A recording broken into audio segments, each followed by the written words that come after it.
जुबान बोलेंगे, हम जहाँ जाएंगे मोहब्बत की दुकान खोलेंगे।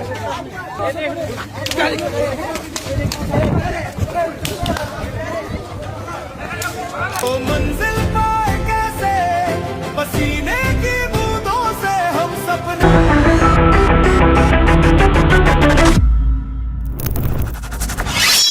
வணக்கம். இந்த படத்தை கொஞ்சம் பாருங்க.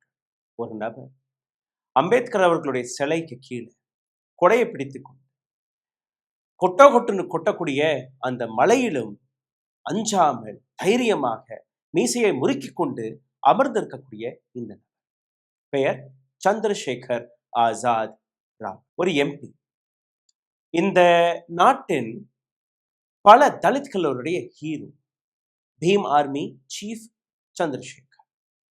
கடந்த 3 நாட்களாக இந்த நாட்டு மாணவர்களுக்காக அவர்கள் மீது ஒரு தடையடி நடத்தக்கூடாது என்கிற அந்த ஒற்றை காரணமாக இரவு பகல் பாராமல் ஜந்தர் மந்தரில் ஒரு காவல்காரன் போன்று நின்ற இந்த நபர் நேற்று நடந்த தடியடிகளை பார்த்து, நேற்று எந்த அளவில் ஜந்தர் மந்தரில் டெல்லி போலீஸ் இந்த நாட்டு மாணவர்களை அடிச்சு நொறுக்கியதோ அதற்கு எதிராக இந்த தனி நபர் அங்கு அமர்ந்திருக்கிறார்.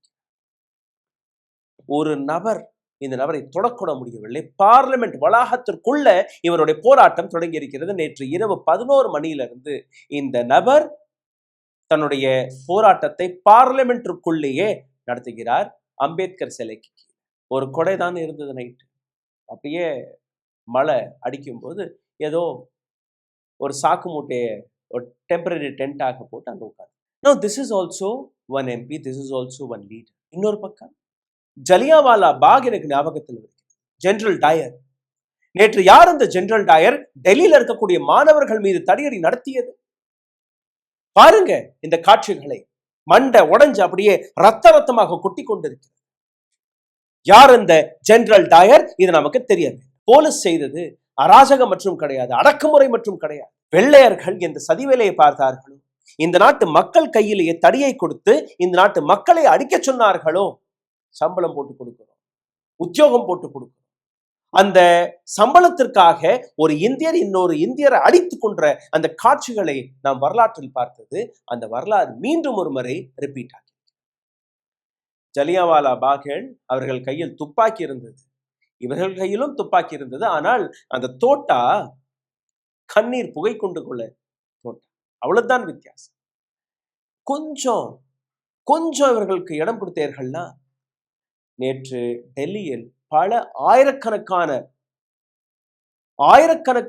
மாணவர்களுடைய சவங்களை நாம் பார்த்தோம்.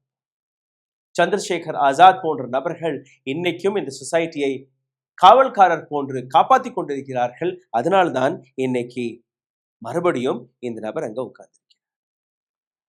உத்தரப்பிரதேஷ் நகீனா என்கிற இடத்தில் அங்கிருந்து வரக்கூடிய ஒரு எம்பி, ஆசாத் சமாஜ் பார்ட்டி, காஷி ராமுடைய இந்த பொலிட்டிக்கல் பார்ட்டி.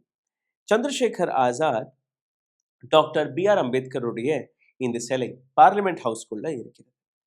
ஜூலை 20ஆம் தேதி இரவு 11 மணியிலிருந்து காக்ரோச் ஜனதா பார்ட்டியின் இந்த போராட்டத்தின் போது அங்க நடந்த அத்துமீறல், நீங்க பார்க்கக்கூடிய இந்த காட்சிகள், அப்பாவி மாணவர்களை சுற்றி வளைத்து எந்த அளவில் இந்த போலீசார்கள் அடித்தார்களோ அவர்களுக்கு எதிராக இவர் அமர்ந்திருக்கிறார். நீட் போன்ற பரீட்சை, அதில் 22 மாணவர்கள் தற்கொலை செய்து கொண்டார்கள். 22 லட்சம் மாணவர்கள் அவர்களுடைய வாழ்க்கை வீணாகி போனது.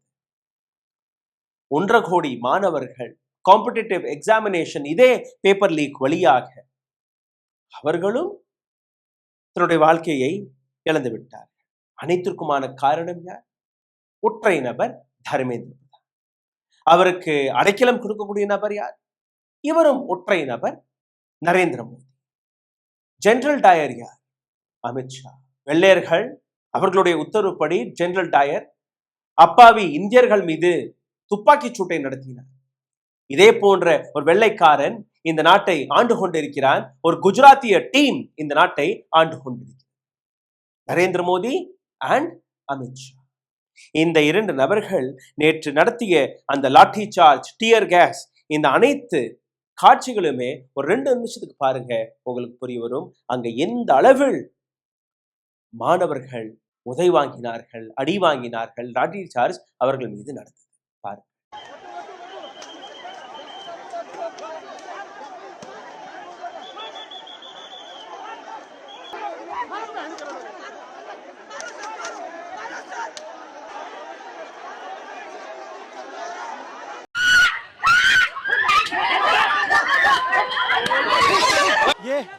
ये ये अचेत हो गया है, ये अचेत हुआ है, ये लड़का।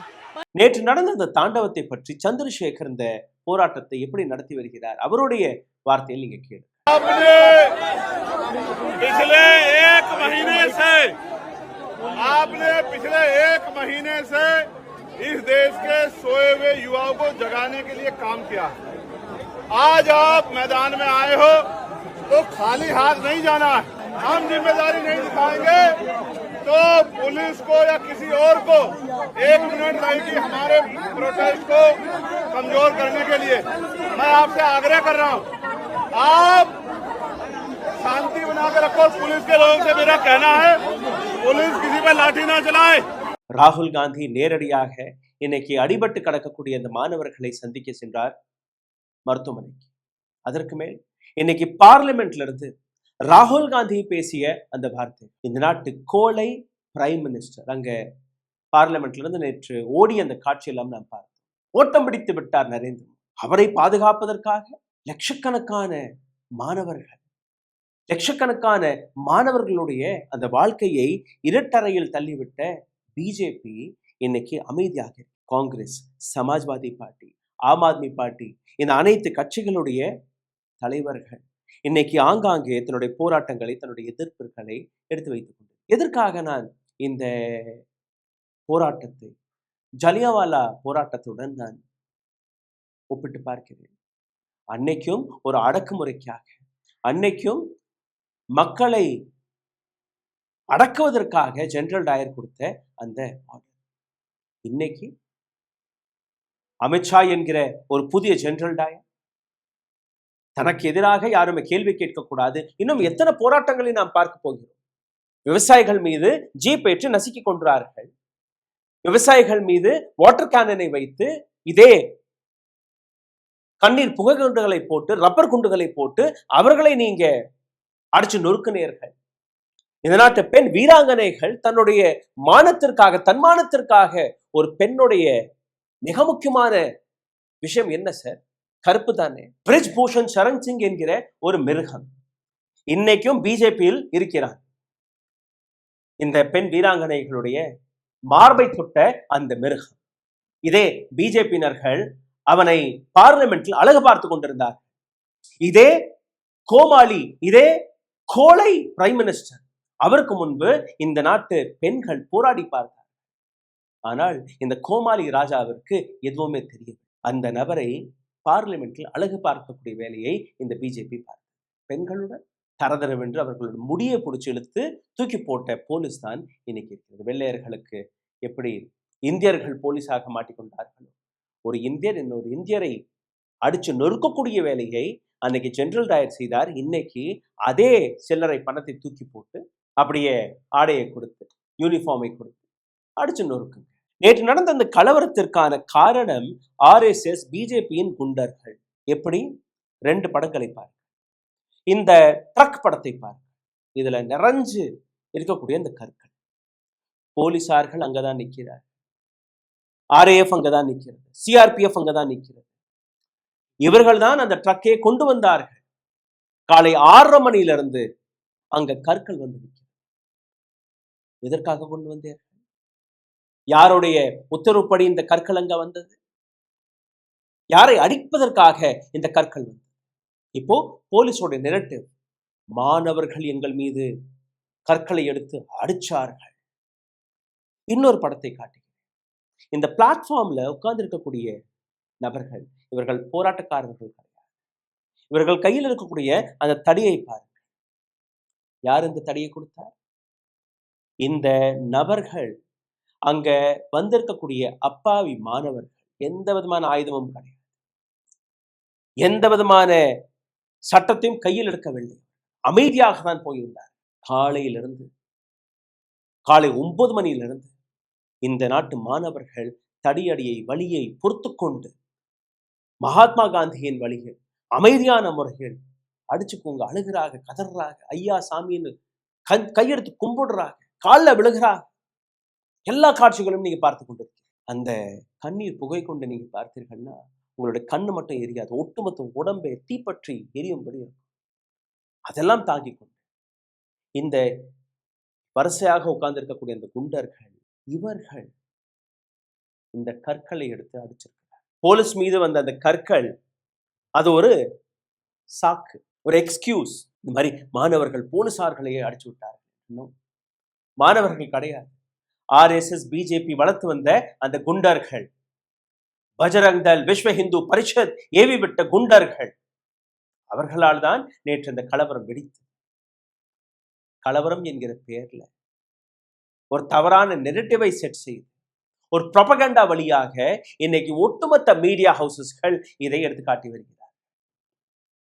எந்த மீடியா ஹவுஸ் கடந்த 30 நாட்களாக ஜந்தர் மந்தர் பக்கம் தலை வைத்து படுக்கவில்லையோ, திடீர் என்று அந்த மீடியா ஹவுசஸ்கள் நரேந்திர மோடியை, ஜெனரல் டயர் என்கிற அமித்ஷாவை காப்பாற்றுவதற்கான ஒரு புதிய பொய், ஒரு புதிய கட்டுக்கதை, ஒரு புதிய நரேஷன். இதற்கு மேல் மீண்டும் 2 நிமிஷத்திற்கு நான் அமைதியாக இருக்கிறேன்.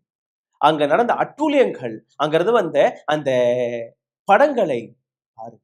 मोहब्बत की दुकान खोलेंगे, हम जहाँ जाएंगे मोहब्बत की दुकान खोलेंगे। सर ये देखिए, दिखाइए मीडिया, पाकिस्तान से आएंगे प्रोटेस्ट करने के लिए। ये देखो,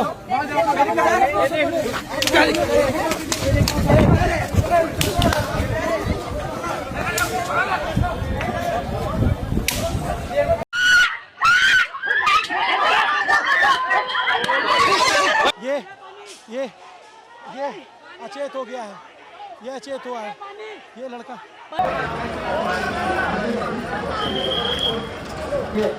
चलिए यहाँ पे सभी लोग, कोई मत होगा।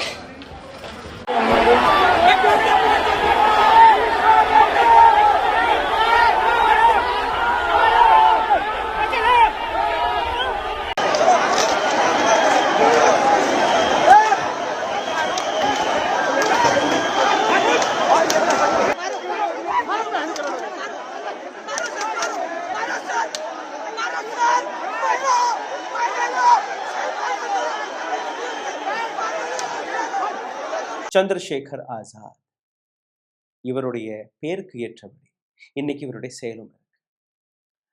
சந்திரசேகர் ஆசாத் இந்த நாட்டு சுதந்திர போராட்டத்திற்காக தன்னுடைய உயிரை கொடுத்த ஒரு மகான், ஒரு வீரர்.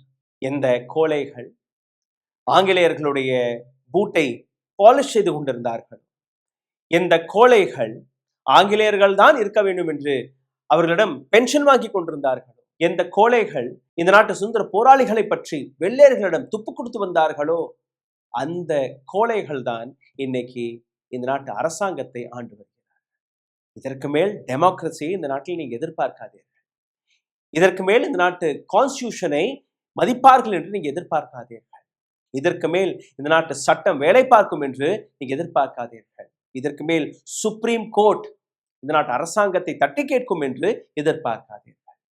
இதற்கு மேல் இந்த நாட்டில் இருக்கக்கூடிய கான்ஸ்டிடியூஷனல் பாடிஸ் அவர்கள் இந்த நாட்டு மக்களுக்காக வேலை பார்ப்பார்கள் என்று எதிர்பார்க்காதீர்கள். இதற்கு மேல் இந்த நாடு சுதந்திரமாக வாழும் என்றும் எதிர்பார்க்காதீர்கள். இந்த ஆட்சியும் நீங்க எதுவுமே செய்ய முடியாது, அசைக்க முடியாது, பிடுங்கி வீச முடியாது. ஆட்சியில் அமர்ந்து இருக்கக்கூடிய ஜெனரல் டயர் போன்ற இது போன்ற நபர்களையும் உங்களால் தொடக்கூட முடியாது. மறுபடியும் 2வது சுதந்திர போராட்டத்திற்கு தயாராகிவிட்டார். சந்திரசேகர் தயாராகிவிட்டார், சோனம் வாங்சு தயாராகிவிட்டார், பிரகாஷ் ராஜ் போன்ற நபர்கள் தயாராகிவிட்டார், ஷபானா ஆஸ்மி போன்ற ஒரு சீனியர் ஆக்ட்ரஸ் அவரும் தயாராகிவிட்டார். இந்த நாட்டு மாணவர்கள் தன்னுடைய கையில் புத்தகங்களை ஏதிக்கொண்டு தன்னுடைய எதிர்காலத்திற்காக இந்த நாட்டை காப்பாற்ற வேண்டும் என்று தயாராகிவிட்டார். நீங்க என்ன செய்கிறீர்கள்?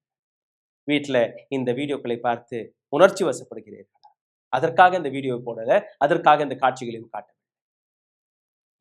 எந்த இடத்தில் இருந்தால் கூட சந்திரசேகர் எப்படி அவர் உட்கார்ந்திருக்கிறார், அதே போன்று உங்க வீட்டு வாசலுக்கு வாங்க, வீதிக்கு வாங்க, உட்காருங்க, கையில பேர் பலகை எடுத்துக்கொண்டு உட்காருங்க.